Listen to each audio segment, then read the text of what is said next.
G'day you mob, how's it going? I am Pete, your host from Aussie English, and today I have the pleasure of interviewing polyglot, speaker, and YouTuber Lina Vásquez.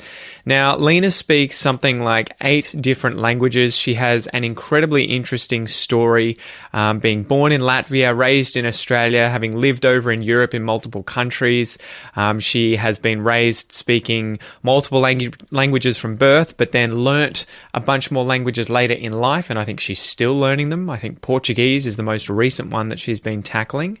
And I just decided, you know what, I need to get this chick on the podcast, most importantly because she was raised in Australia, so you may notice that Aussie accent. Anyway, this was a relatively long chat about her life in Australia, overseas, identity, learning languages, psychology, habit building, everything like that. It went for about an hour and a half, so I have turned this into a 2-part series. Here is part number 1.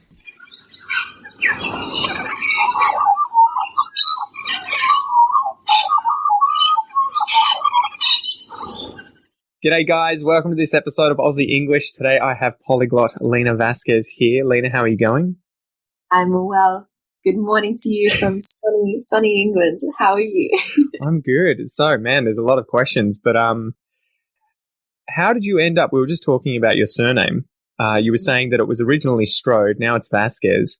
So, from what I've gathered in your video, you have a very interesting origin story that is a lot more interesting than, say, someone like me. Can you tell me a bit about it and how you ended up being a Latvian living in Australia, going to England with a Spanish surname? There's more to that story as well. There are little milestones in between. Oh man, but, have at it. The stage is yours, Lina.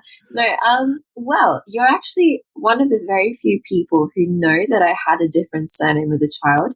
Obviously, if you went to school with me, you would know. But my stepfather is Peruvian, so my Latvian surname is Strode, and of course in English you just pronounce it Strode. And yeah, so when I was 10, I had my surname changed because my mom got married and everybody had Vásquez. So she was like, "Do you want to have Vásquez?" So I was like, "Yes." Or she was like, "You can be the odd one out if you want, but." No, I think I personally just wanted it because I didn't want to be associated with my father. So gotcha. Very deep, very quickly. Yeah. We can pass by that quickly. Go for it. It's all good. I'm an open book. I'm an open book, Pete. So that happened, and I guess the first 7 years of my life was spent traveling between Latvia and Australia. So I started school in both countries, and my grandmother lived in Australia and my mom had moved there when she was 18, kind of on a bit of a whim.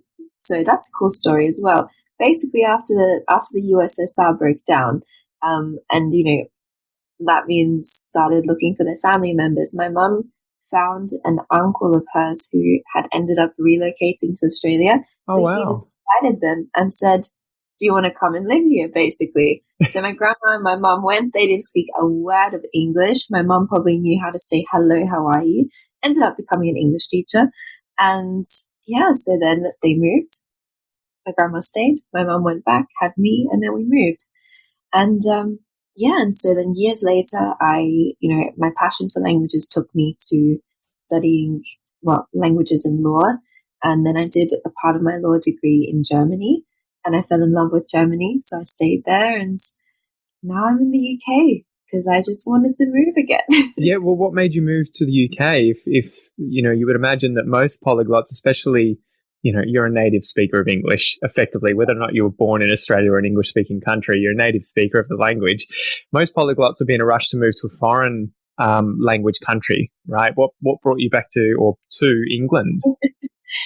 So I was living in Berlin at the time, and I had this intuitive feeling where I was just kind of thinking about, okay, I want to study again.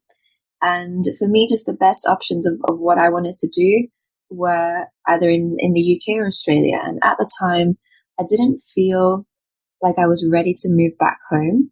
And so I wanted to still stay in the European continent. But just because of, I guess, friendships and other connections and business opportunities as well, just for me, the UK felt like the next best place. And I said to myself, you know what, I'm going to do this for a year. If I like it, I'll stay. If I don't, I don't. So I'm moving again next week, which probably gives you an answer. Boom. But it's been a fantastic year. But I think, you know, I kind of just whatever feels right, I go there, I move there, I spend time in a place.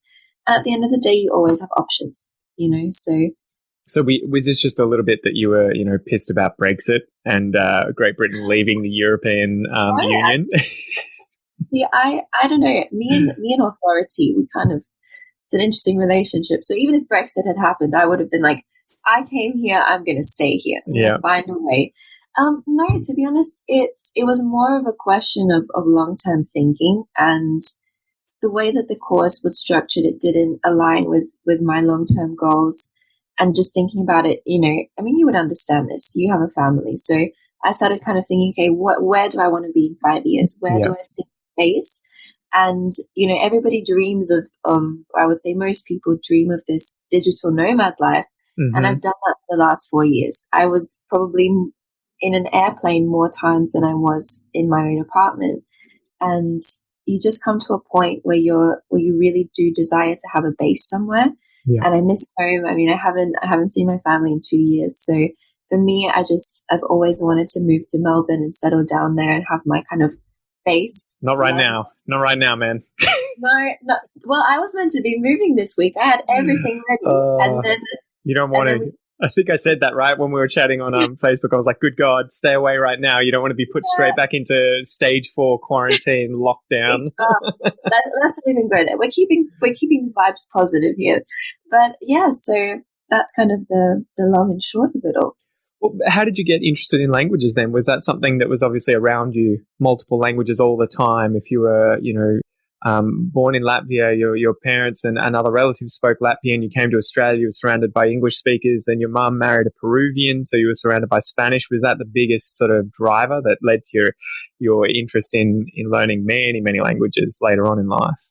See, most people would think so. But for example, my sister had I'm not going to say a similar upbringing, but she was surrounded by multiple languages at home, and she just wants to speak English. Yeah. Love her to speak, but she just wants to speak English.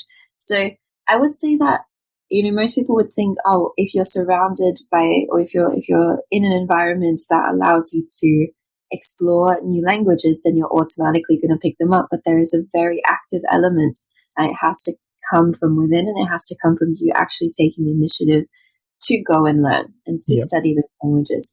So I would say what inspired me was, as a child, traveling through lots of airports. I will say that was definitely something that it fascinated me. I remember just walking through multiple airports with my mom and thinking, why can't I understand these people? Where is this plane going? Wow. So there's a story that I've mentioned many, many times about my first encounter with someone at one of those McDonald's ball pits. And this Russian boy was throwing like those balls at me, and I said stop him in Latvian and English. He didn't understand me. So my mom taught me the Russian word, and I thought it was a superpower.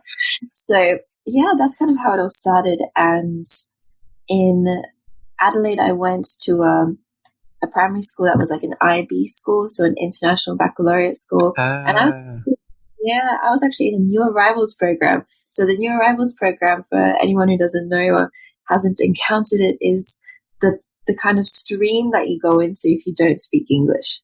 So I was in that for about 6 months, and then I learned very, very quickly. And they said, no, okay, we're moving her up a year. But in that time, you know, my best friend was Serbian, and we learned things from each other, and it was just a cool thing. It was a really cool thing to be able to, you know, dip into different languages and different cultures. So that was the start of it all. It's funny, though, that you mentioned your sister sort of went the complete opposite direction, right? And do you think that part of that was that she saw it as the inverse of cool? Perhaps.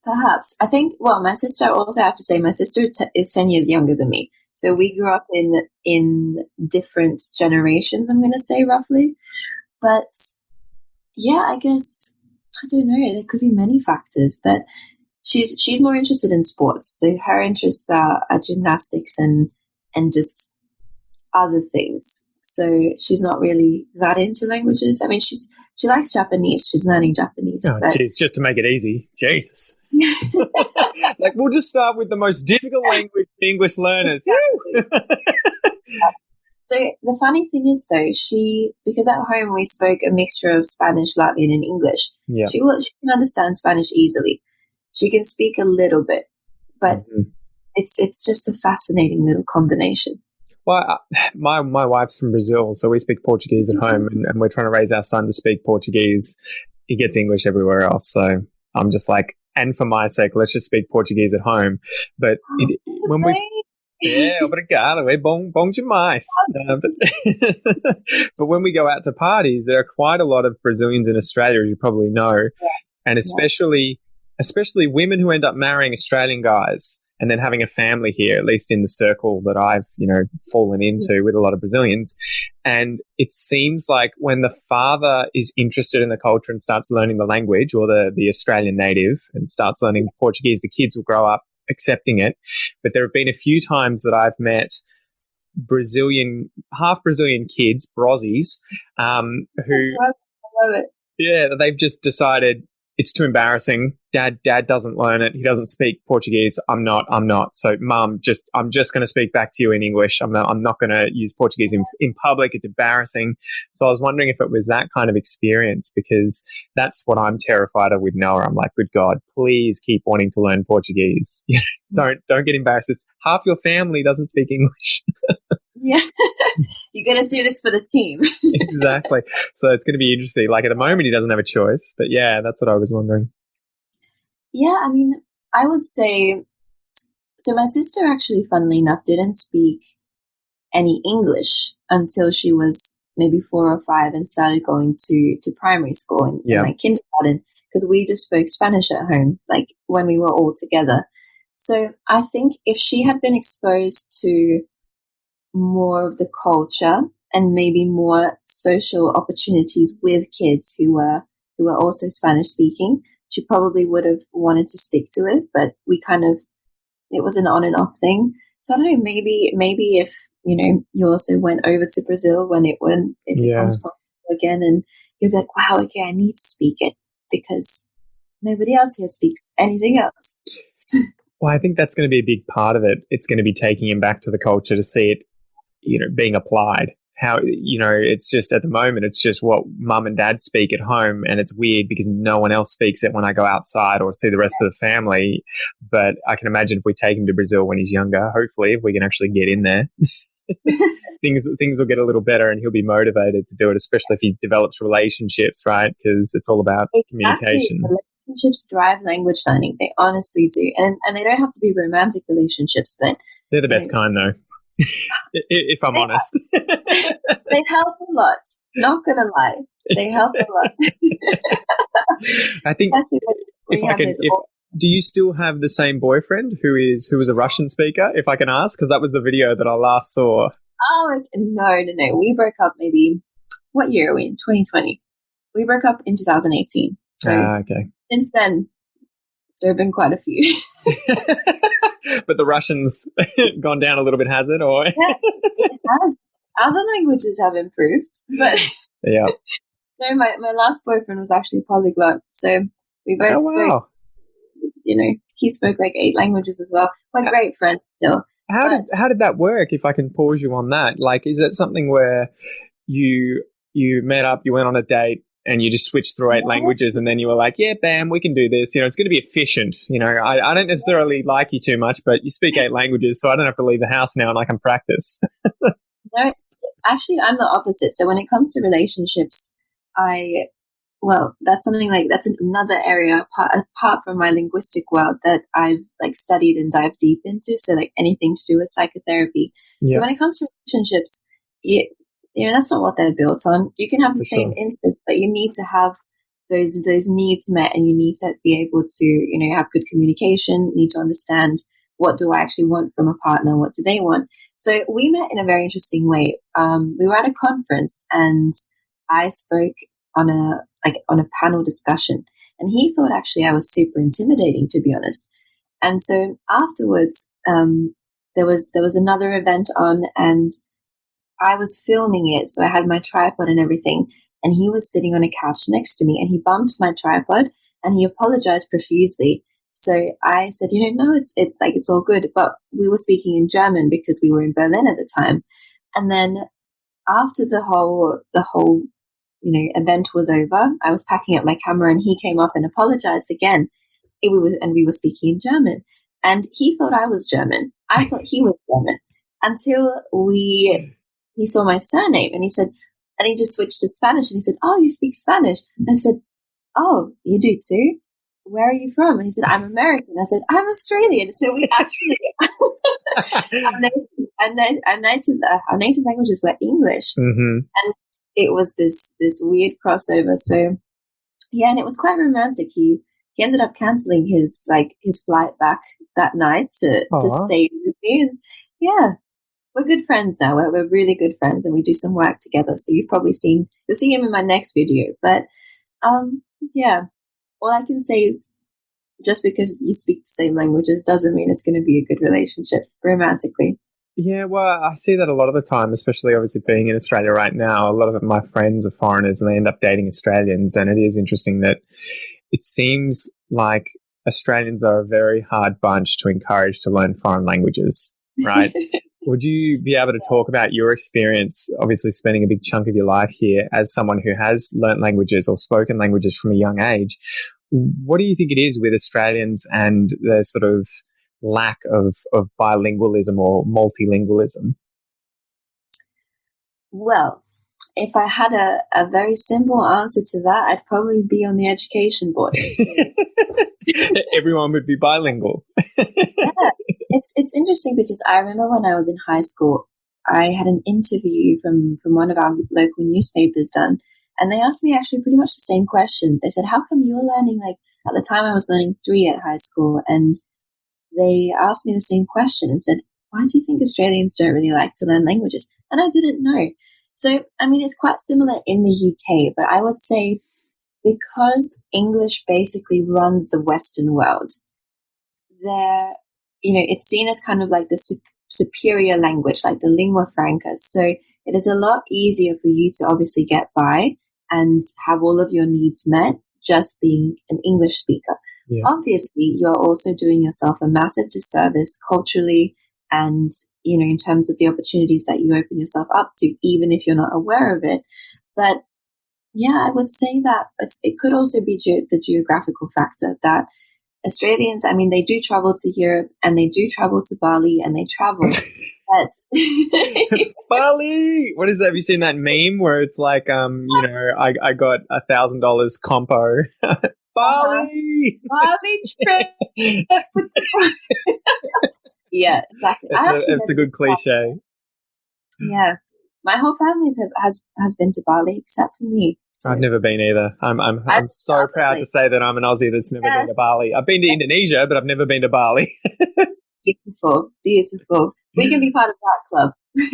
Exactly. Yeah, I don't think I want to. Yeah, there's just if I'll go to Bali if I want to hang out with more Aussies than there are currently outside my house. It's exactly the same thing here in the UK with, or in England with Marbella and like British people. And Gibraltar, right? Too, I think is. Yeah, if you go to like any, like Marbella or Ibiza, like, as they say, they say like Ibiza, and I'm like, no. It's Ibiza. Yeah. It's Ibiza, mate. Get it right. Man, I thought for years that place was in Mexico somewhere. That was such a. Yeah. I don't know why. It was an island to me. This was like when I first heard about it, I was like, is this like a city in Spain? And like, no, it's like a party island. Oh, okay.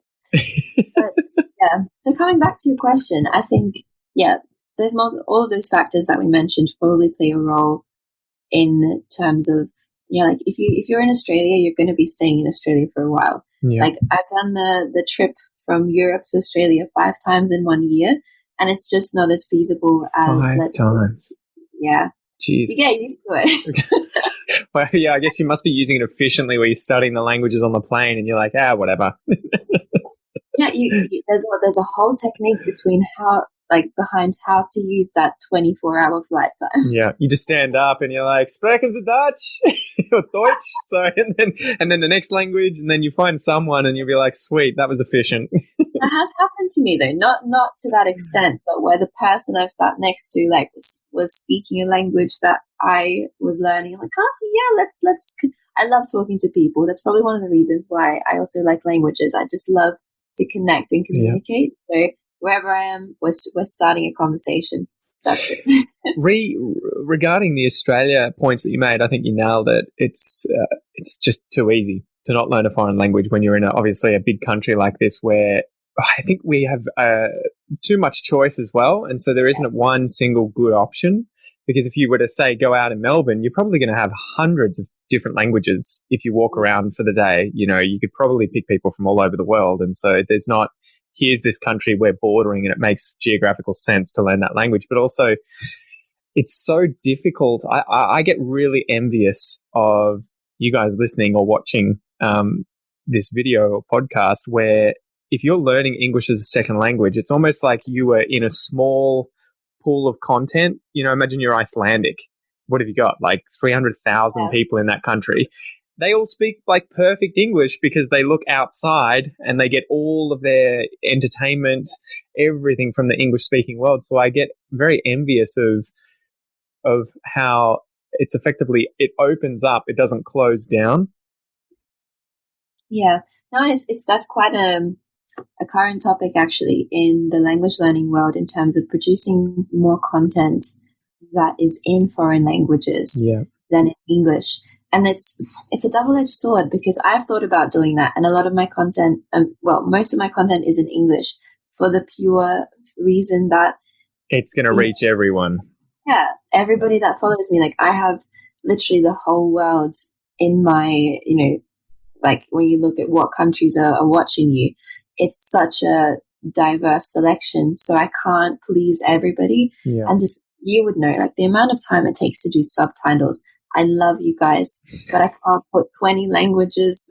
Oh my God. Yeah, Jesus. I was thinking you were just thinking about doing the subtitles in one language, not 20 of them. My God. Well, that takes time as well. But, and I do just, sometimes I just say, you know what, whatever, this video is going to be in Portuguese, this video is going to be in German, this is in Spanish.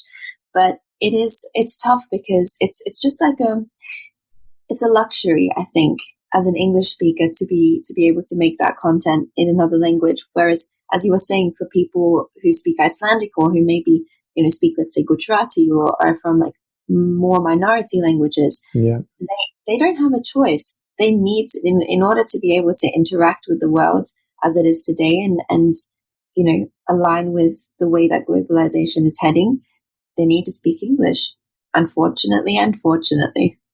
Well, and there's no other clear-cut choice, right? You could pick something like Spanish or Arabic or Chinese, but again, it would just limit your reach significantly, right? Yeah. Well, we could start a Brazilian Portuguese movement, Pete.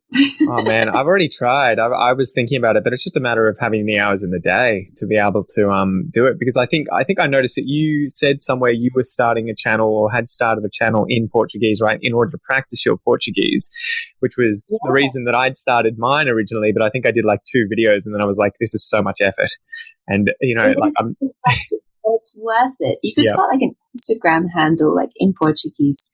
True. It works.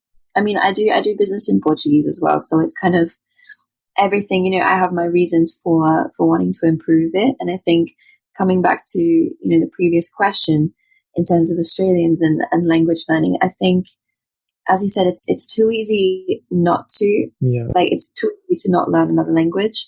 But I would say, it's, in terms of the Australians I've met and I studied with and stuff, unless they want to become a global citizen and their work really requires them to speak another language, they don't see the need to learn another one. Well, I think it's difficult too, right? When I think the average Australian would be like the average anyone learning a foreign language, where it's difficult for the best of us from the beginning. And you would imagine that if I went outside and met the average Aussie in the street and said, you could learn French, just start, like, do this, do that, and get going. Anyone they meet for probably the first 6 months who speaks French is going to kick their ass in English. Like, the balance is so offset because French speakers have probably had experience since they were little kids at school in learning English. And so as well, it must be very difficult to have that motivation to be like, all right, I just have to keep pushing. Like, let's keep practicing French. I know you speak really good English, but let's just keep pushing. Yeah. But what do you think? Do you think that it would make a bigger difference if, say, in primary schools, languages were pushed more? Or I think so. I think even if they don't learn, I was really appreciative. I learned Japanese in primary school, and I can literally say konnichiwa and sayonara and, watashi wa Peter, and that's about it. I learned Indonesian when I moved primary schools, and then I did French and Chinese at high school, and then French at uni, which I failed. And then I learned Portuguese later in life. And, but I think from a younger age, especially in primary school and high school, it was good to do it, even if I had just completely forgotten everything, because it just gave me a more global understanding of the world, of different cultures, the fact that there are different people that speak different languages who think differently because of the languages that they speak and the way that those languages are grammatically formed. So I think, it's kind of like my dad always says when we talk about doctors who end up finishing their degrees and then just quitting and doing something else, which was what I did. Not a doctor, but a PhD. I finished that and was like, screw this. I'm always like, I feel really guilty because the government and myself spent so much time studying this thing, but I'm not using it. And my dad's always like, yeah, but the world can use, intelligent people. So even if you're not using it.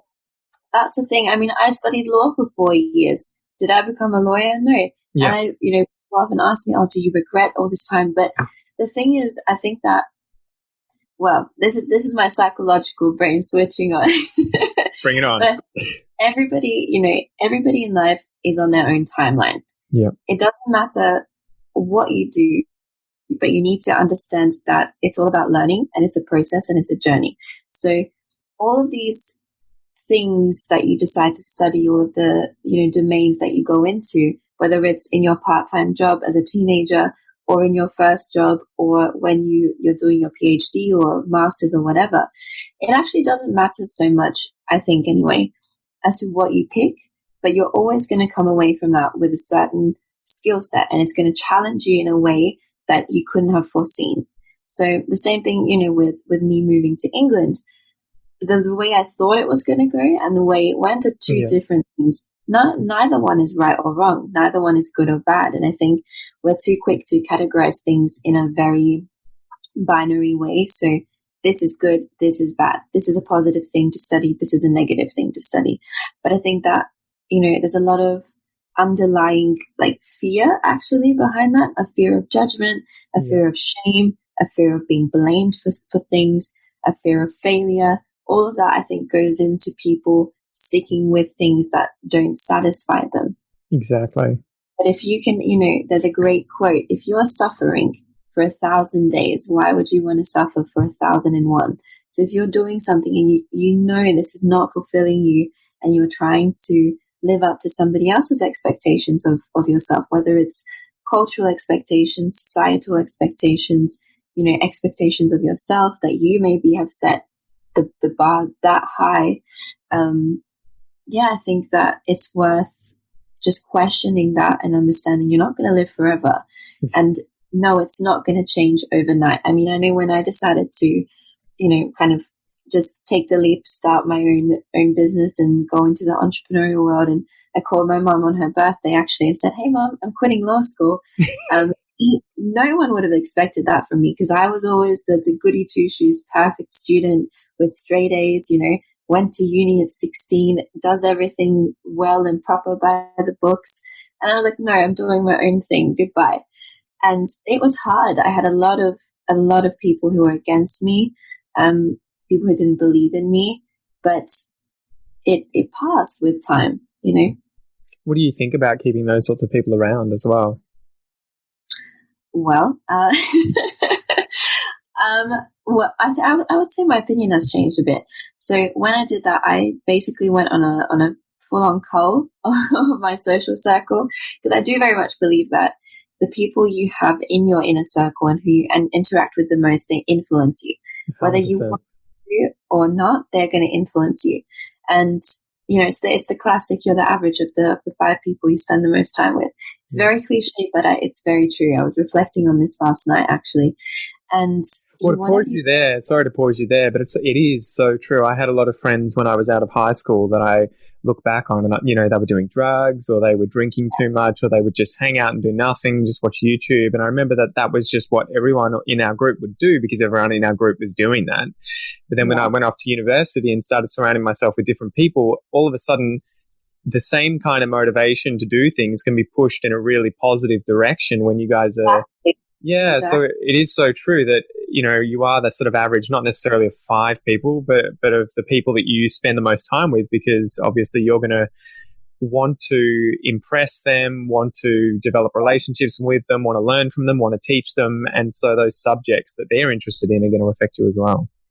100%. Yeah. And that's why, you don't necessarily have to have those people or the influences in your life be in person. Yeah. I mean, everything that I interact with at the moment especially is online, but they still influence me if I'm having a 3-hour conversation with them, or if the things that I'm reading and seeing on my Facebook feed or on Instagram, all of that impacts you because, our mirror neurons, we're going to mirror everybody and everything that we see in terms of our interactions. So yeah, I just kind of started going to more events and interacting with people who were on the same wavelength and who wanted to, achieve big things in life and who were ambitious and who cared about making a difference in the world. And that just became the norm. Yeah. So it's weird, right? Yeah. Once that happens, when all of a sudden people have your back and they're like, you would say, I'm quitting law school. And they're like, yeah, hell yeah, girl, you got this. We're going to help you. We want you to succeed. But that's the thing. That's what I meant, I guess, with that question of, did you get rid of those people? Because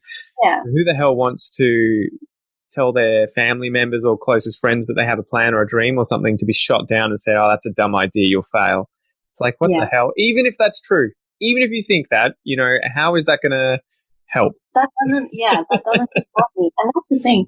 I was very cutthroat, I would say, with the people and the way that I got rid of them. Even my grandmother, I don't speak to my grandmother anymore because she was a massive negative influence. And, I have the belief that family really is chosen. Yes, you do have a blood family. Like I adore my mom and I adore my sister, but it's also because they provide positivity in my life and they support. Why would you want to, exactly as you just said, why would you want to keep people around or have close contact to people who really just bring you down and who are energy vampires? My old mentor used to call them energy vampires. 100%. And yeah, because everybody, I think, or most of the time, people want you to live up to the, let me put this right, they want you to live up to the story that they have about you. Yeah. Or they want you to reassert that, this is the identity I have of Pete, for example. You can't do anything outside of that box. But I think it's love and care from the people around you should be unconditional in the sense of, you can do whatever you want. I'm going to support you. I'm going to advise you, yes, but I love you enough to let you go and be free and do your thing. When you imagine that's probably how the most successful people in the world end up getting raised, successful not necessarily in terms of money, but in terms of happiness and just what they enjoy and everything. It's more their parents or their family or their friends have always been there and they're like, we'll be here if you fall, but exactly. Have at it. So great thing, great jump off that. I know, man. I feel like this is a psychology podcast.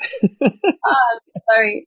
No, don't be silly. I love this sort of topic anyway, so it's good. That's why I like, just deviating and going wherever. But bringing it back to languages, I've just realized, so you were, I imagine, raised effectively to speak 3 languages as your native languages, Latvian, Spanish, and English, and then learnt the other ones later in life. So you're almost multilingual, like a sequential and a simultaneous multilingual, where you've been raised learning these languages from the start, multiple languages from birth, but then later in life you've learnt languages sequentially. Has that impacted the way in which you speak them, or how they sit in your brain or anything? Does it do the languages of English, Spanish, and Latvian sit differently within you than, say, German or French, which I assume you've learnt later on in life?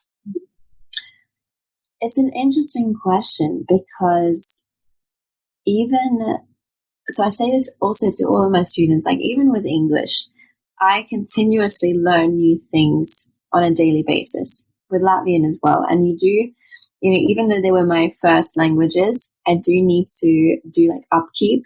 Yeah. Otherwise the skills kind of fade, or the ease and the fluidity that I can express my thoughts in, it kind of fades a little bit. So my German is actually far better than my Latvian and my Spanish, but for various reasons. But the difference, like in terms of the feeling and psychology of it all, because Latvian and English were my first languages, they are basically just like the factory setting.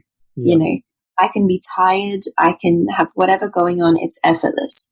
I mean, obviously, it's the morning here, so my English probably is all over the place. It's fine. But that's the thing. It's almost like I need to be primed a little bit. So the last language I spoke last night was, I think, either Portuguese or Spanish. So waking up this morning, my brain's like, the English needs to be set up a little bit. But still, it's very natural. And I would say that's the biggest difference, that it's a little bit more effortless than, for example, with French or with Portuguese. I can feel that my brain or my concentration is a bit more active.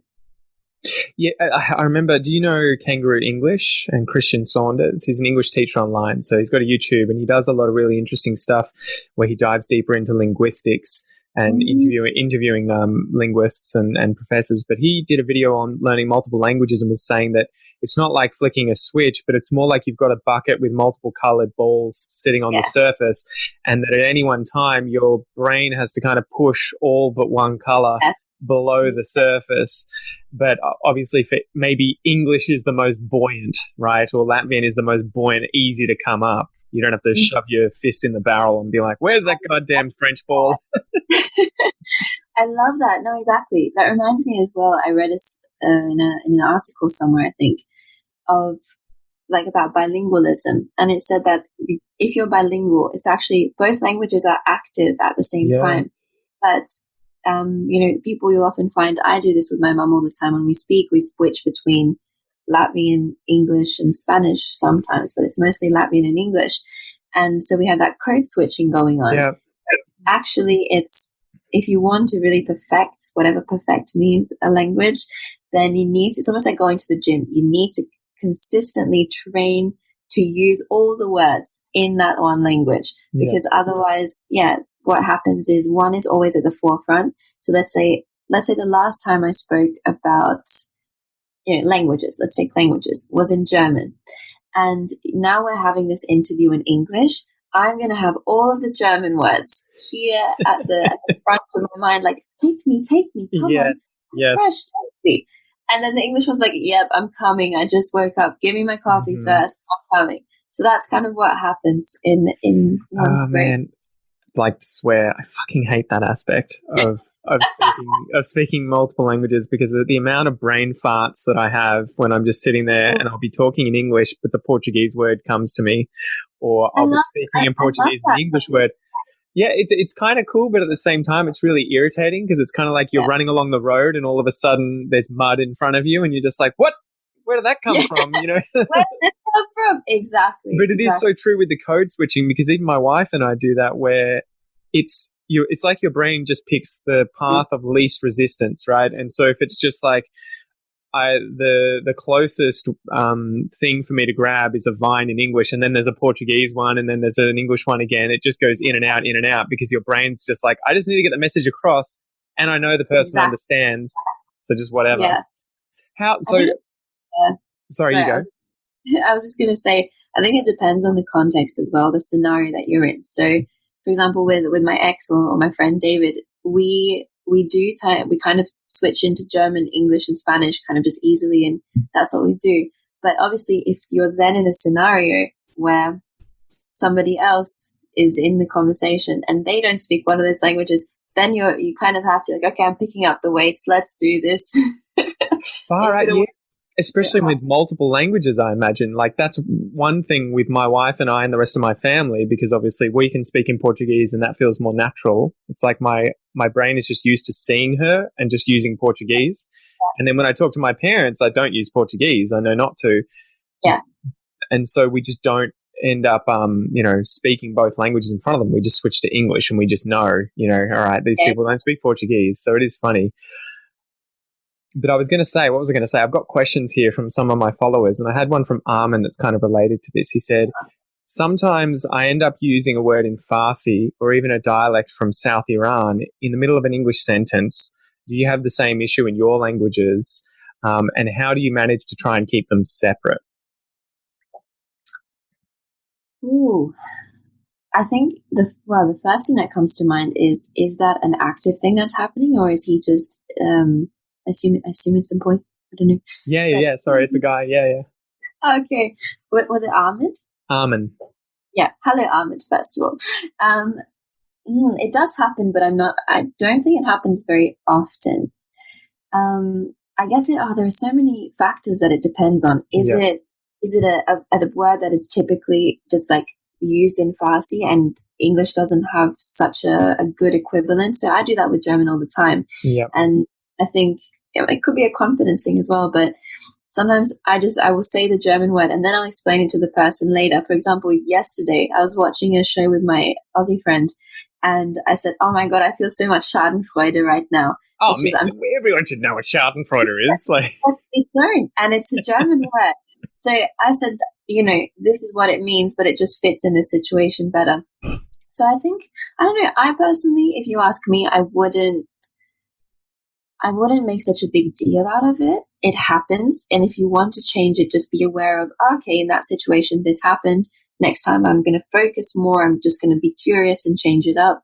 So it does happen to me, but not that often. I think it's more of I'm aware of it or how I use my languages. So you've got to explain Schadenfreude to the listeners that are German. Schadenfreude. I could give out a whole list of great German words that English needs to adopt. So Schadenfreude, I'm sure like we know what is cringeworthy when something is super cringy or when someone is having an embarrassing moment that we feel their embarrassment. That's Schadenfreude. But you get the joy out of what somebody else. I thought it was that it's not, you don't feel bad for the person. It's kind of like you feel good that happened to them, right? Yeah, exactly. So it's just made up of the word Schade and Freude. So Freude is like happiness and joy, and Schade is when something is a pity. So you're pity joy. Pity joy, yeah. You pity someone, but you're secretly laughing because for their misfortune, basically. This sort of dovetails well with a question that I had, a random question for you. With all the languages that you've learnt, have you found that there are certain words, expressions, or phrases in English or Australian English that you find difficult to translate in for any other foreign language? You know what, actually? I wouldn't say translate, but I need to think for a little bit. What about bogan? Oh yeah, actually that's a good one. I always kind of associate it. So it depends on who I'm speaking to. So in Germany, when I called someone, or if I would talk about the word bogan, I explain it with the next equivalent in German, which is Aussie. So someone who is Aussie.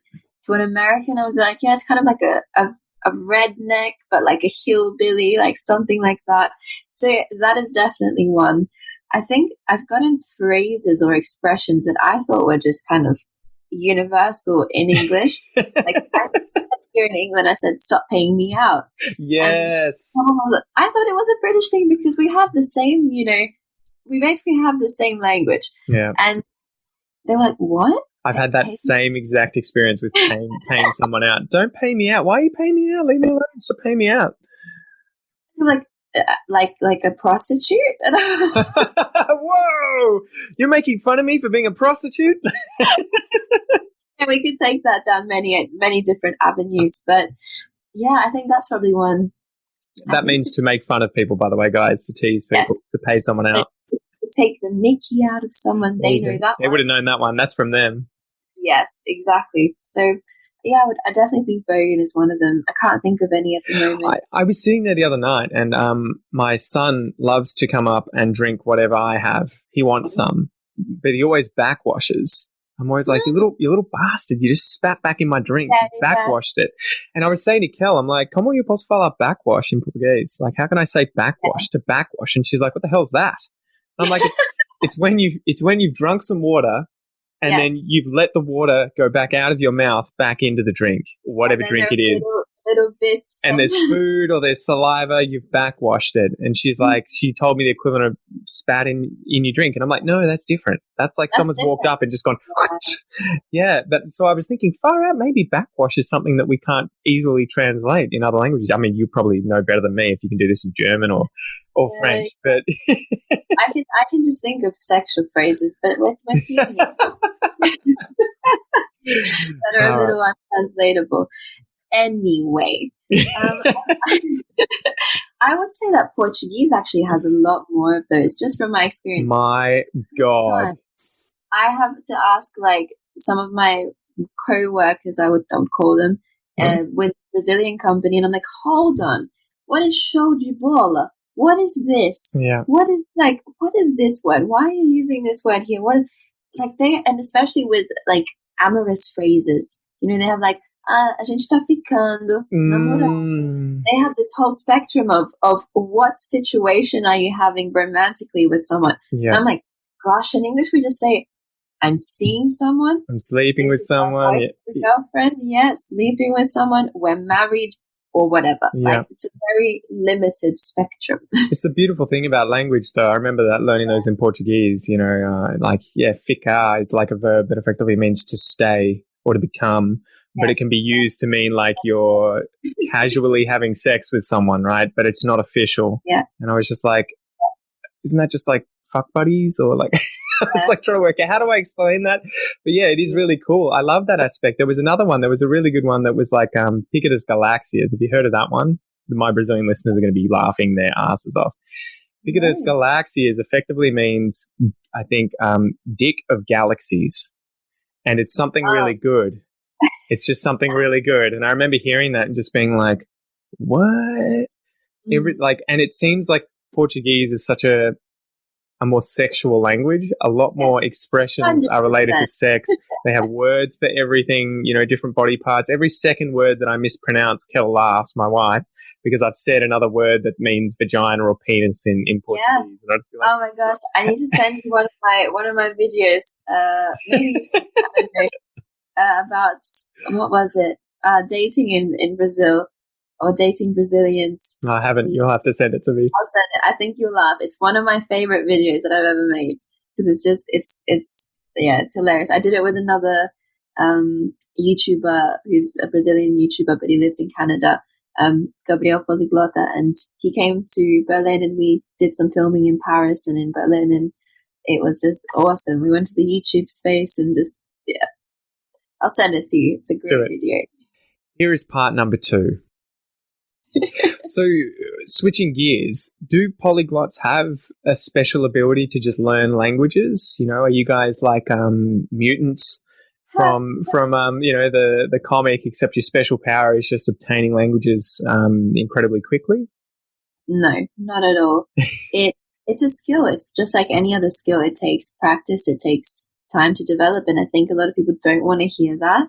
They think that we somehow have the ability to go to sleep and have a language downloaded overnight. But I mean, if you really dig deep into what every polyglot has done, it's been years of putting effort in, using the language, making mistakes. For me to get to the level of German that I got to, I did 4 years at university. I studied it in high school for 2 years. I lived in Germany. I worked in a company in Germany. So I just put myself into all of these uncomfortable situations in order to elevate my language skills, and then repeated that for multiple languages. So it is, it's a process, but I think that what all polyglots have in common as well is that they found out how they learn best.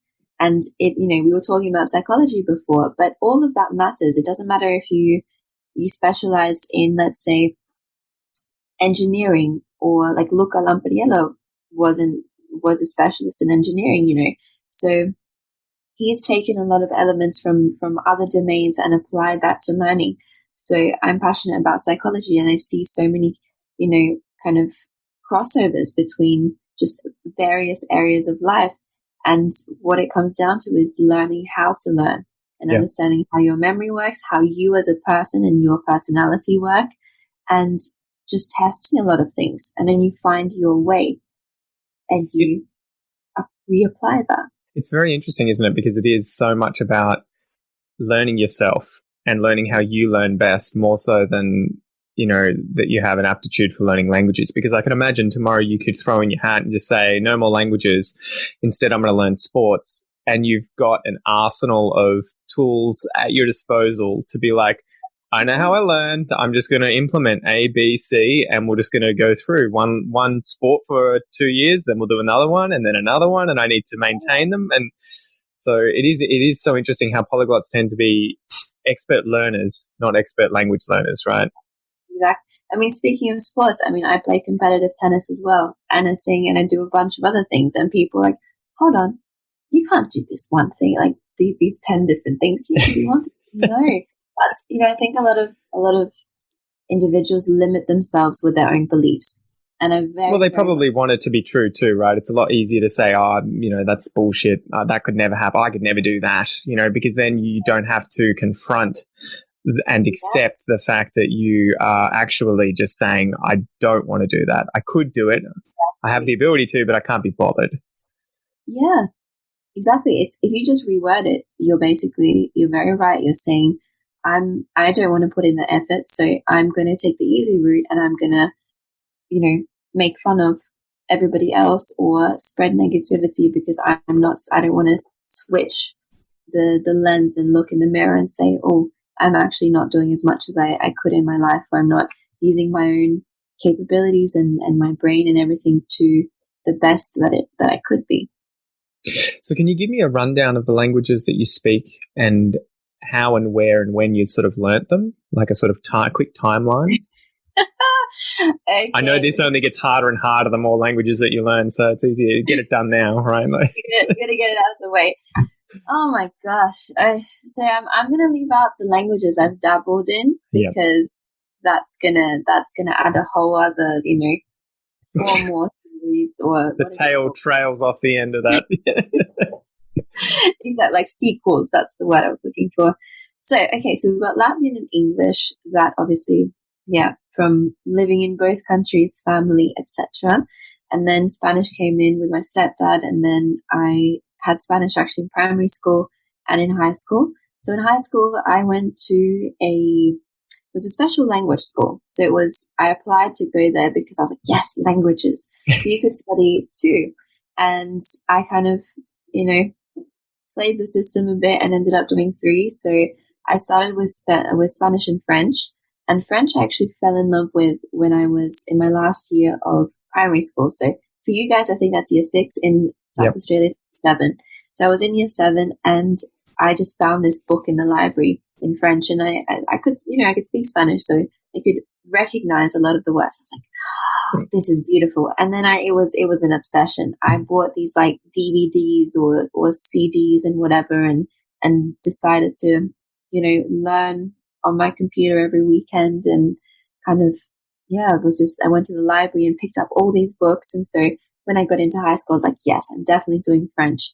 And then because of my schedule and everything, in year 10, I kind of just went to the German teacher and I said, please, please, please, can I take German? And no one had ever really done like 3 languages at high school. I said, no, like I wanted to. So I had to get like permission from the principal and everything. And so they put me in the German class. But this was towards the end of year 10 coming into year 11. And everyone in the class had already been doing German for like 3 years.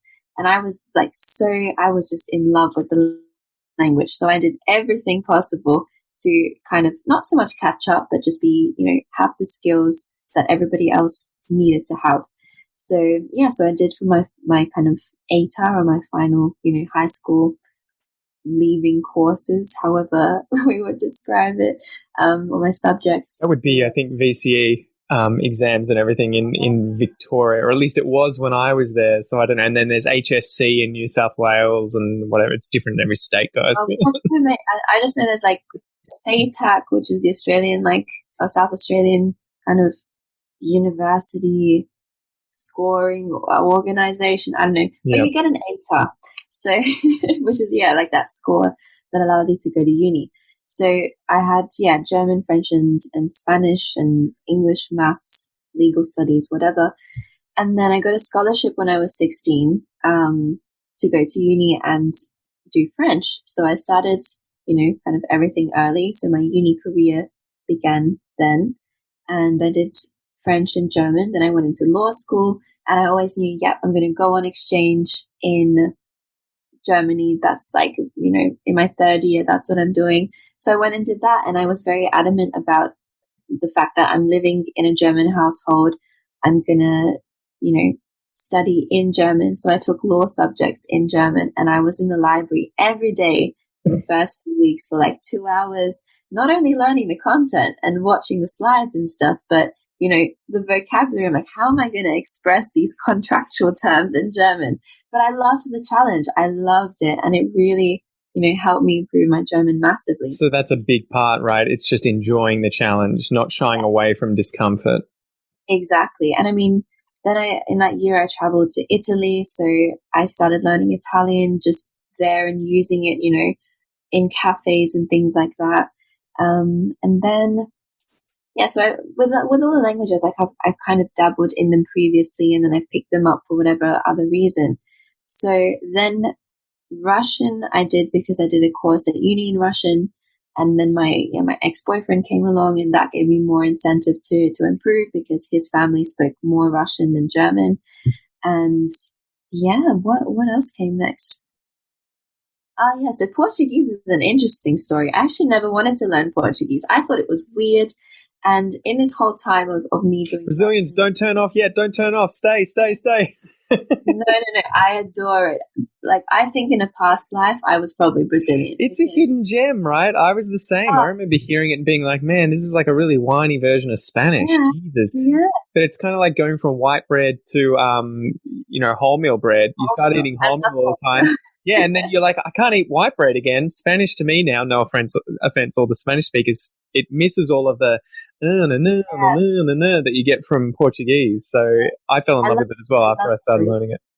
Yeah, I love them both, but definitely I would say, so I had some Brazilian students who signed up to learn German with me in Mannheim, so back in Germany. And the more that, they would talk about their life and their culture in class, I was like, you know what? This is a great language. And so I started it, left it for a while, just because I was so focused on, building up my business and doing stuff. You can't do everything at once, people. And then I have to ask you about time management after this. And then it just kind of, I got sucked into the Brazilian culture. All of my friends in Berlin were Brazilian, or most of them. And so I started going to all the like parties and events and things, and just found myself, at dinners with friends. It was very much, I think at the core of it all, my languages have been always inspired by my friendships and people. And I know that if I don't have some sort of friendship connected to a language, I'm not going to progress very far in it. I think that's a very, very strong way of having your motivations set up. It's a good base, right? Because it's like, I remember when I was learning French really, really hard after 10 years of being out of high school and studying on my own. And I remember one of my colleague friends who's from India was just like, why don't you learn Hindi? And I'm like, I don't know any Indian speakers. I have no, like, it's not that I don't like in Hindi or really don't want to learn it or have no interest, but I have no one in my inner circle. Whereas I know a lot of French people, and I did it at high school, so I had some experience with it. And so it was big.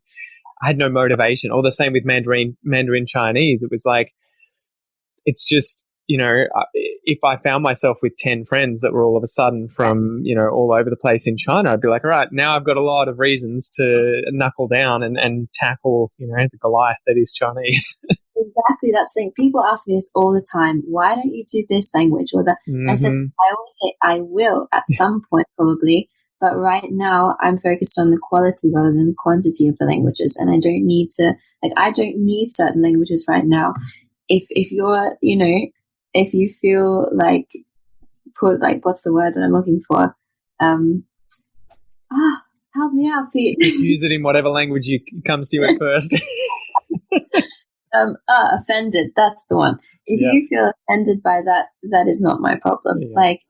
Why don't you go learn Latvian? That is actually one of my responses. It sounds a bit sassy, but I'm like, well, why don't you learn Latvian? And I will go and pick that language up, whatever language it is, and then we can chat. But no, I totally agree with you, and I think that this all comes back to understanding how you are as a learner. So I have friends who are polyglots as well, and they are very much introverted learners in the sense of they are driven by their own kind of inner principles and inner motivations. I'm an extroverted person, so I need that social aspect paired with, of course, my own learning time and doing that, actual focused study. But I need to have a bigger picture motivation as to why I'm learning this language. Where is it going to take me? Am I going to use it in my work? Am I going to have friends that I can practice with and get to know the culture? But really that social aspect is very closely tied into my own intrinsic motivation. So how does one become a legit polyglot? Because there seem to be a lot of posers out there. I have a... oh my gosh, I haven't heard the word poser in so long.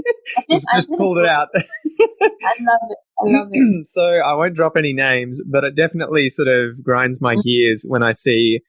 This is like the tea of the language world. Spill the tea. I don't know. It's one of those things. It's a chip on my shoulder where I see a lot of wannabe polyglots who learn enough to be able to portray themselves as if they were legit, fluent in 8 languages, but to people who are very ignorant of those languages.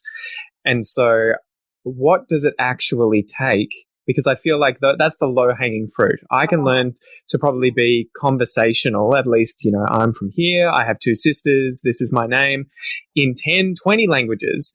But what does it actually take for someone like yourself who is legitimately interested in having an incredibly high language skill, in all the languages that you speak? What does it actually take to do and maintain that? It's a shame, first of all, to touch on the point of, the poses and stuff. I think it's a shame that the term polyglot, or this idea of being a multilingual person, has to some extent become something super ego-driven. I think it used to bother me a lot, obviously being in the space, that it just started to be all about the quantity and showing off and being like, oh yeah, look at me, I can do this.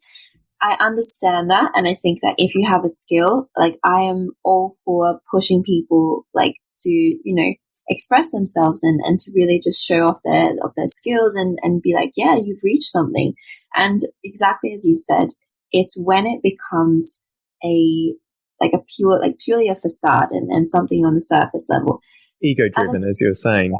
It used to bother me, and then I just realized, you know what, I'm focused on my own path. And I still get that, people, because I don't know if you've seen any, I'm in ads everywhere now. So I've seen the Babel ads. Yeah. That was how I first found you. Oh my gosh. Some of them have over 1 million views. And so I went from in such a short amount of time, from, okay, a hater comment here and there, whatever, to all this criticism. I know I'm diverting slightly from the question, but I promise I'll come back. We need to set the tone here. Do it. Go for it. And you know what? At the end of the day, I think, stick to your own path, each to their own. Whatever these people do, it doesn't concern me. That's their life. If, I think that if you are genuine and you know that you are putting in the work behind the scenes, You're not going to be bothered about making appearances. You're not going to be bothered about, I need to prove something to other people. I don't feel like I need to prove something. Are my languages perfect? No. But every single person has a completely different idea about what it means to be fluent. And fluency is based on so many different aspects. It's some people are super fluent in everyday talk, like in Latvian, for example. I can get by in any situation. Ask me to go and Talk about deliver a court case in Latvian. Oh my gosh, let me study for a day. And I mean, even with English speakers, if you go to a mechanic and you've never touched a part of a car, and they're going to be telling you that you're cool. You don't see your blind spots, right? You don't really appreciate how much you actually don't know of the language that you speak naturally. Yeah. And the more that anybody who becomes, an expert in a field, they know, the more you know about something, the more you realize you don't know. So what it takes, I would say language learning at its core, so becoming a polyglot was the question. So I would say, first of all, for anybody who wants to become a polyglot, don't do it for just the title.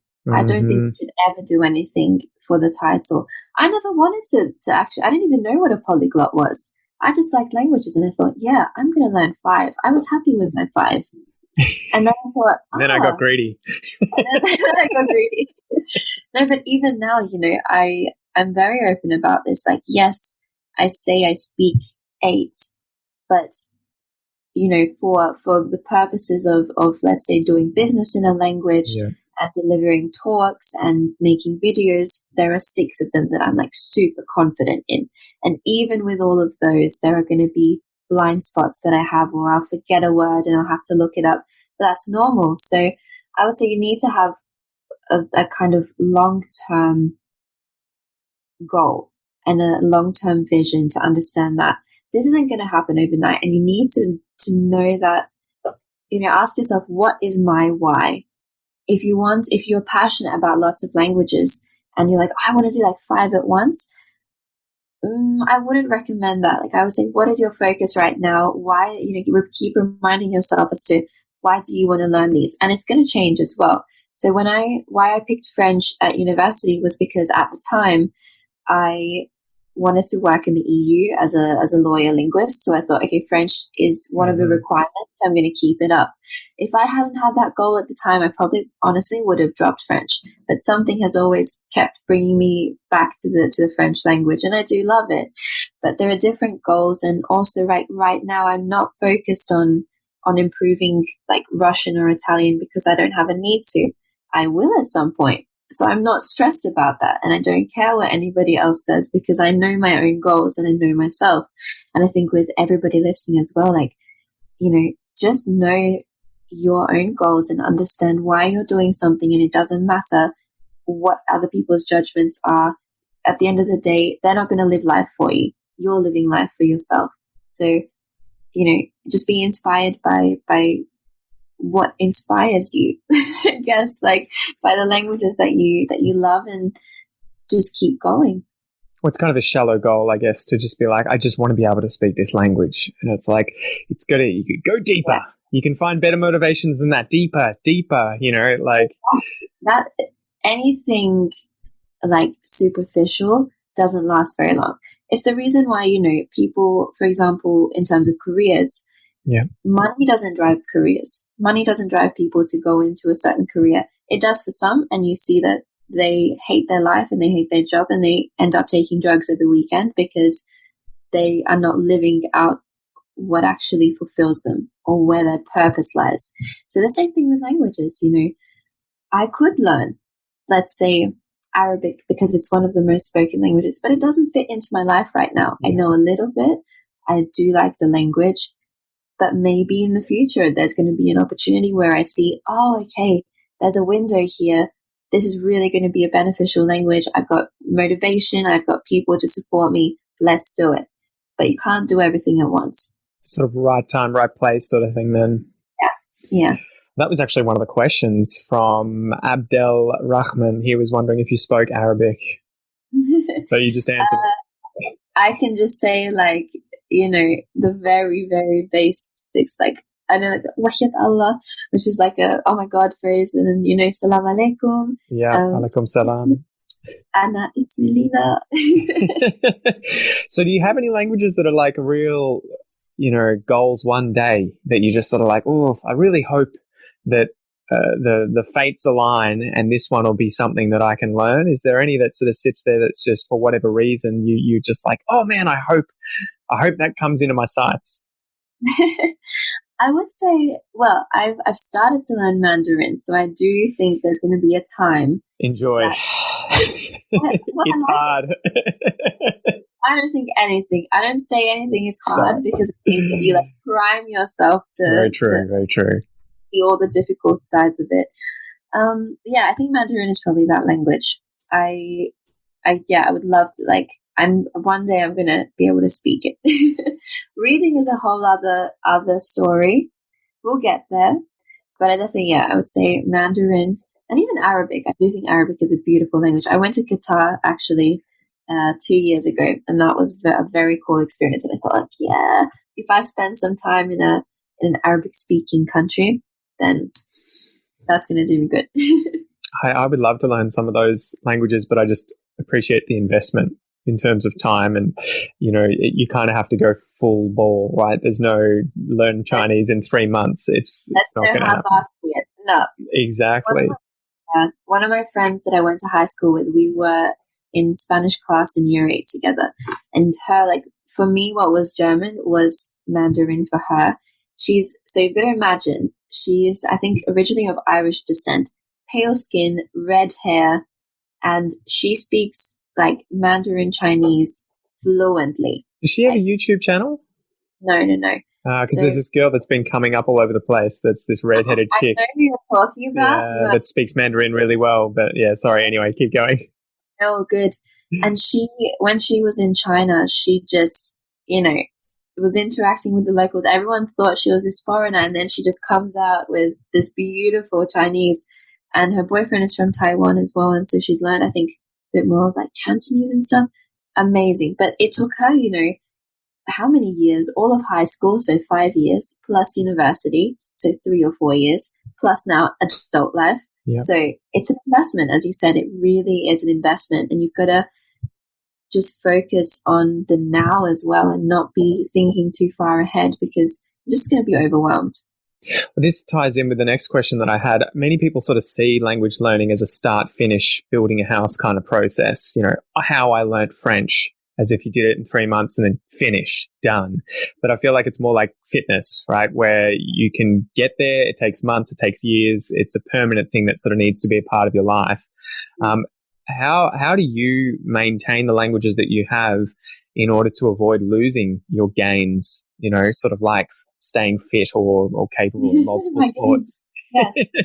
Well, it's funny that you mentioned that, because as somebody who was an absolute lover of fitness as well, I do draw a lot of parallels between the two. So with languages, you're completely right. And I think that's been the underlying tone of all of the answers that we've just kind of given throughout the whole episode. It is a process. You will never, even in your native language, you're going to keep learning new things, because slang is going to come up, or expressions and whatnot. Languages also change all the time. So in terms of how I maintain my languages, it's a bit of a mix of, I've created a life that involves languages. So obviously the friends that I have, all of my closest friends live in multiple places. So I speak multiple languages with them, or they're from a variety of backgrounds. So on a weekly basis, in terms of my social interactions, I will have phone calls in French, in Spanish, in German, in English, Latvian, obviously with my mum. And then through social media, I'll be interacting with comments and making videos in all of these languages. I'll have, with the Brazilian company that I'm collaborating with, our messages and emails are in Portuguese, and then other emails are in Portuguese, so things like that.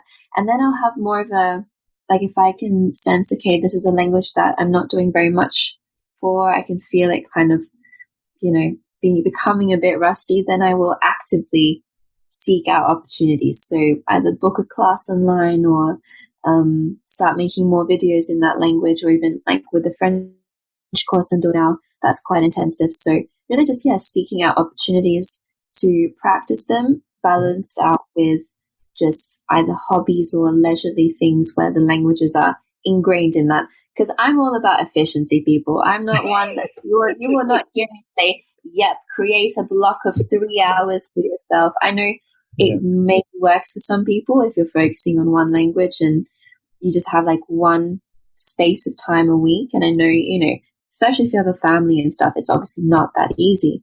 But I think integrating languages as much as possible in already like pre-existing hobbies or pre-existing life situations. So people always think it's a difficult thing, but literally 2 days ago, I was at a cafe and the waitress had like a nice accent, and I asked her, I was like, where are you from? And she's like, I'm from Spain. And then we switched into Spanish, and, now we've exchanged details and have been conversing in Spanish. So things like that, just in everyday life situations, really, also play a huge role. It's like the world's most epic strategy game, right? Where you have to try and get as much to overlap as possible to just, it's like you're tightening up that efficiency, as much as possible. And I think you're right in terms of, like with, if you were trying to get fit, you're a fat person and you're trying to lose weight who's only speaks English, for example. You need to keep looking at the path that you have to take, and every time you see the stairs, take the stairs, put those obstacles in your way so that you're constantly having to deal with, in that sense, in that metaphor, fitness and exercise, and that it's in your way and you have to do it, right? So it is like, okay, it's going to be uncomfortable, but I'm going to send this email in Portuguese. I'm not going to reply in English, or even though they speak it. And that's the concept of habit stacking, Yeah. I think obviously the hardest step is, or the hardest part of any new habit or process or skill is always the first one. It's always the beginning. So if you habit stack, and just as you said, if you know that every day you take this path and there's a set of stairs there, I can add on the stairs onto a pre-existing habit. Exactly. Same with language learning. Let's say you watch YouTube videos with yourself, or by yourself, or with your friends, or I don't know, whatever your life consists of. Maybe switching it up and watching one in another language. So yesterday, I was staying in a friend's house, and I put on. I'm watching Betty in Nueva York, so like Ugly Betty, but like a newer version in like it's a mix of Spanish and English. And I just put it on, and I said to my friend, I'm like, you want to learn Spanish here? Let's just watch this telenovela. You can pick up on it. So like involving those kind of like pop culture YouTube videos, Netflix series, things like that into your downtime as well works wonders. Wow, that's it. Again, it's efficiency. If you're just like, I love watching TV shows. I'm learning French, but I like watching English TV shows. It's like, well, just find some French ones. Yeah. And there are so many good ones. Do you know what? I have that friend. If you ask me, hey, have you seen this movie? 99% of the time, I haven't. And I think that it's down to the fact that I've either read a lot of books, or I've probably watched the same amount of movies, just in like 7 different languages. So I feel like, do yourself a favor, go explore, be curious, watch some foreign series, even if you have to put, most of the time I have to put subtitles even, but if you have to put subtitles, do it. But there are just so many great movies in multiple languages. Or even start with that, if you're just fascinated with a language, start watching foreign films. And that I was interviewing Lamont from Days of French and Swedish recently, and he had a really good video where he was asked the question, how do I build a good habit to learn languages?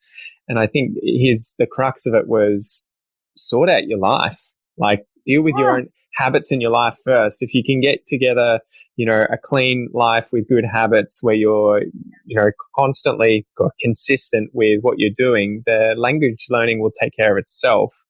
But if you have, a really disorganized life where you can't, brush your teeth every morning, clean your room, do whatever, there's no point in trying to be like, I'm going to practice French every single day for an hour. It's much more about, as you were talking about, habits, getting your habits sorted out. And it comes back to self-awareness as well.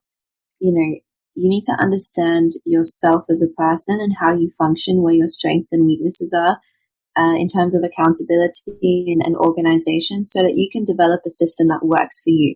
So, I mean, I did a fantastic video interview with Lindy Bottas, you probably know her. Yeah, I've interviewed her. I love her. She's great. And we have a video on my channel. And honestly, I think it's one of the best polyglot interviews I've ever done, because we both are just so raw and honest in it. Good. And, we as well have very different personality types. And, a lot of people think that like polyglots or as I said, like any expert in any field is someone who is super organized. They have they have 3 calendars and whatnot. No, actually. It's just about finding a system that works for you. So I would say in my work life, I am very organized and I love to have a system, but naturally I'm a very spontaneous person. I'm like, let's go with the flow. I like to keep my options open. Let's do that. So I have what I always call a flexible structure. So I have certain days where I'm like, okay, this is my filming day. This is my coaching day. This is my French learning day. And that's a structure in itself, but I'm not outlining 11 a.m. I'm doing this, 2 p.m. I'm doing this, because I know that doesn't work for me. And at the end of the day, the goal is to take action and to have the outcome you want.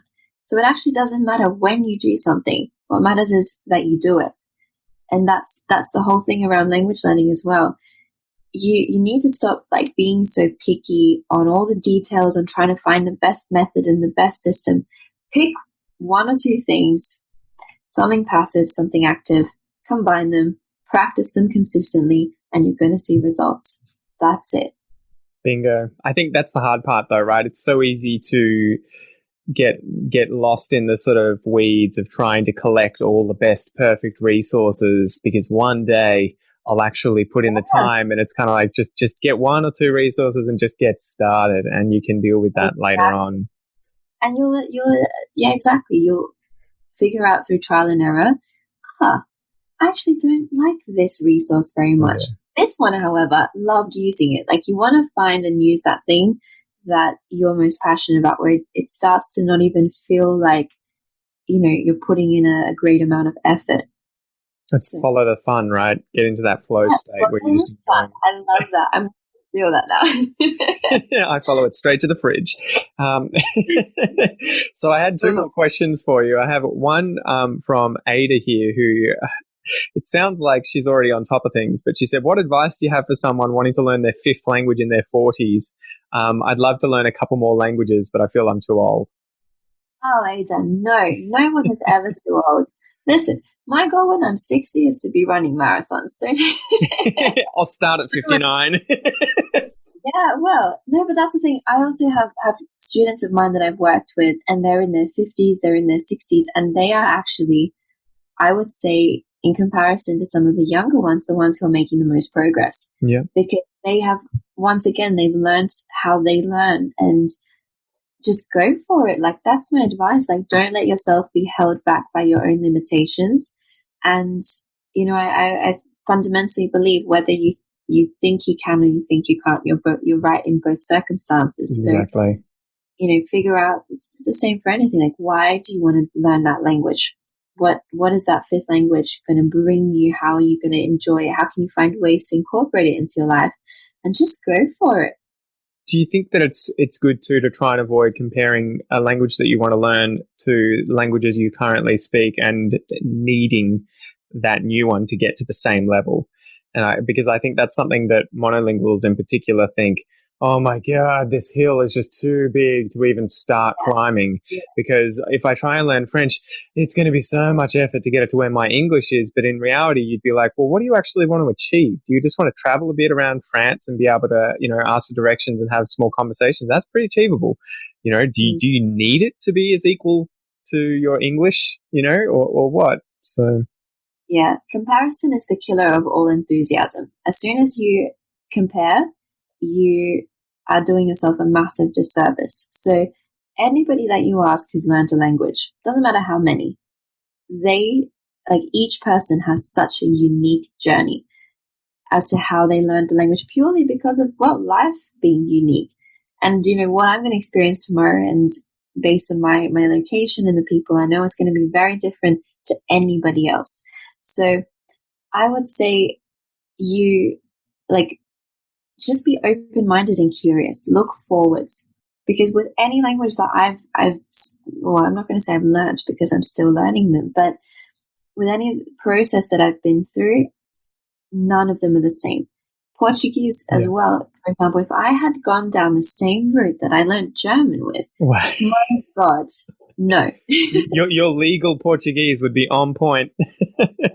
Well, no. So yes and no, but I mean that it took me forever with German because I was young and I didn't know what I was doing. I was just following a system. Whereas now with Portuguese, I developed quite a high level in the span of a year and a half, because I picked up on all the mistakes that I had made previously. I figured out what was effective, what wasn't. I knew my why. I knew what to focus on and what I could leave behind and then pick up later in terms of, grammatical concepts or vocabulary, things like that. So I would say, seek out inspiration from other people, but enjoy the process and don't compare to anything that you've done previously, because it's not the same. It's like comparing apples and oranges. They're not the same. Yeah, they're fruit, but no, Well, when I was doing jiu-jitsu, I used to train jiu-jitsu like 6 times a week when I was doing my PhD, and I was always comparing myself to other people who were training. And it was the same even when I was going to the gym really hard, and I was always like, oh man, I want to be as big as him, as strong as him, as fast as him. And the biggest thing, I remember chatting to people about this and them being like, stop looking outside, look inside, compare yourself to yesterday and just say, am I better than I was yesterday or last week? Because they're real achievable goals that you can actually smash. Whereas, as you were saying, everyone else has their own journey and own experiences and own circumstances, so that it's not a fair comparison, right? But you yesterday or you last week definitely is, and you're probably going to smash it out of the park. Exactly. And when you compare yourself to other people, you have a lot of variables in there that you don't see, because you're not in their body, you're not living their life. So you don't actually see all of the internal battles that they have with themselves. You don't see the adversity that they've been through. The journey. It was very much the same with, fitness and body image. Like when I was a teenager, I had eating disorders, and I was so obsessed with looking like 2 or 3 of these like fitness models that I followed. And then the more I educated myself and the more I kind of, it was a whole process. But I realized, oh my gosh, my body is structured like just genetically in a very different way. So I'm never going to have this figure. Do I want this figure? No. What does that figure actually mean to me? And I realized I want to be healthy. I want to be able to, kick ass at the gym and be able to lift like 100 kilos. So I switched my focus, as you did, to the internal side of what, how am I going to make the next meal healthier? How am I going to make today's training amazing? And just repeating that and just focusing on the next step, because that's all you need to do. And so you remove that pressure from yourself, because it's unattainable. Like anybody else's situation is unattainable, because even if you do exactly what they did, there are so many different factors. Results may vary. Exactly. We need like a little one of those, in all the ads, like disclaimers. Disclaimer text that scrolls through. Yeah, where they have the guy at the end who's like, results may vary. Exactly. Terms and conditions on the website. So you mentioned about your journey with German and going to Germany and, putting yourself in all these obviously uncomfortable situations. I think you mentioned you were living with a German family. You got a job in Germany in order to make sure that you sort of had to do those things. Many of the listeners and viewers are people who are going to come to Australia from foreign countries.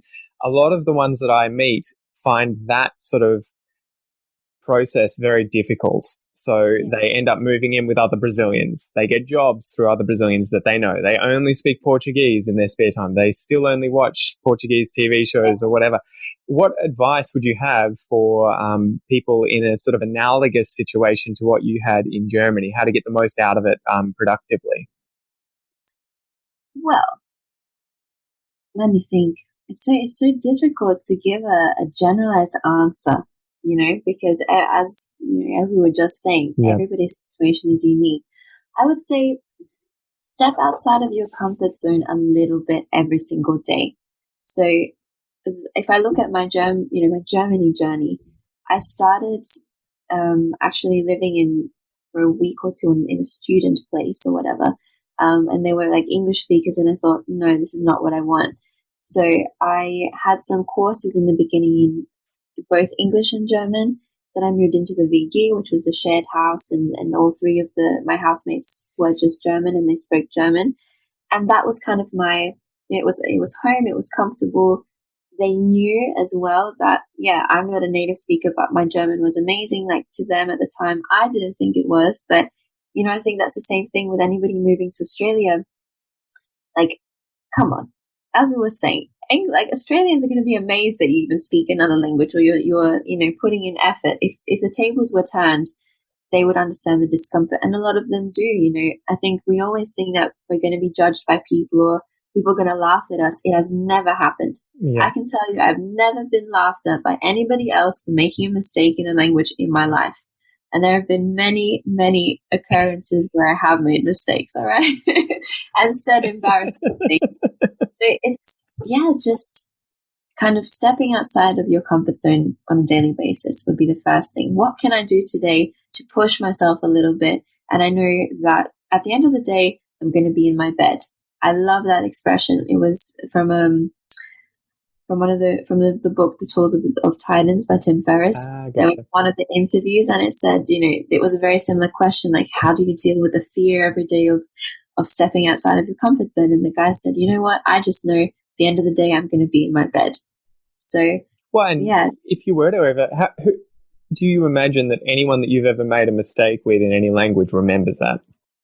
No, and they're not perfect. Like, I think we tend to put other people sometimes on a pedestal, and we think, this is a native speaker, so they know everything. No.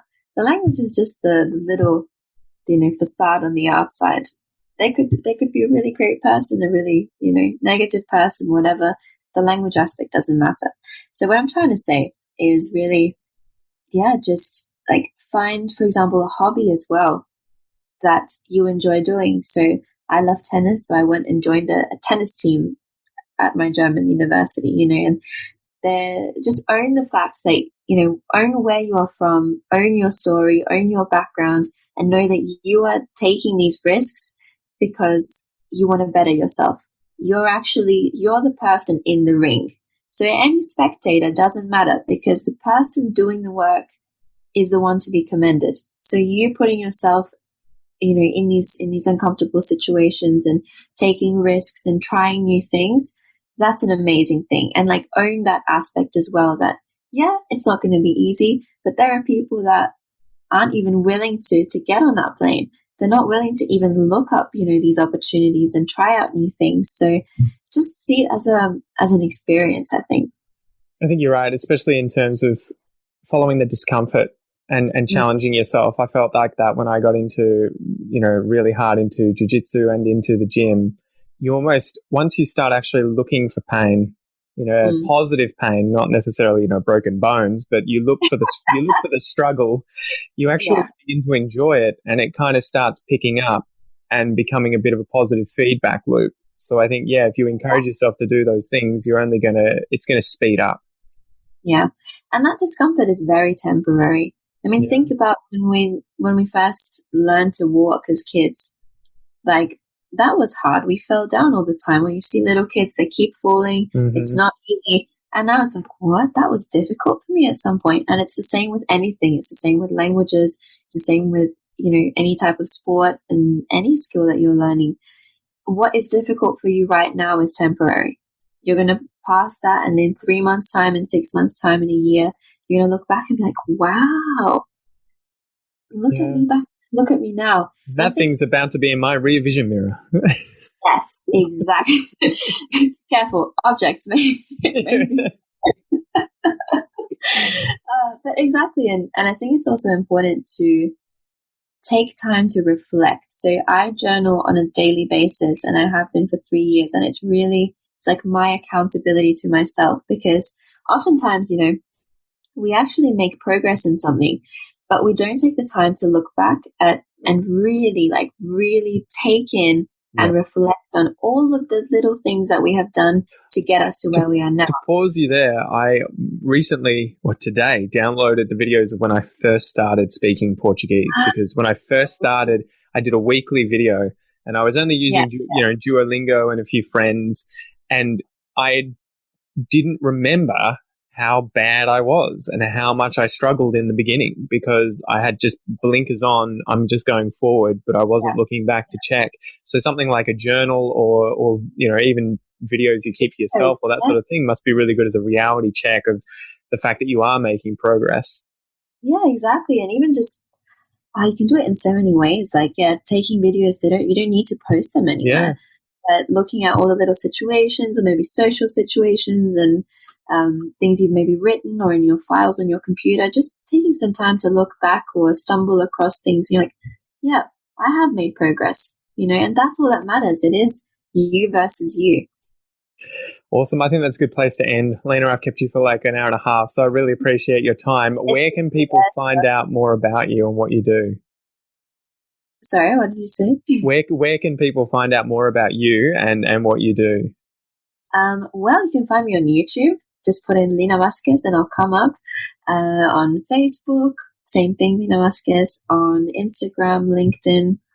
Yeah, that's where I am. So I look forward to seeing you guys and talking to you again as well. Hopefully, Pete. I'll have to get you on my channel, actually. I think that'd be awesome. Com certeza, cara. Com certeza.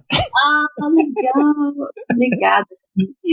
Anyway, guys, thanks for joining us, and we'll see you next time. Bye.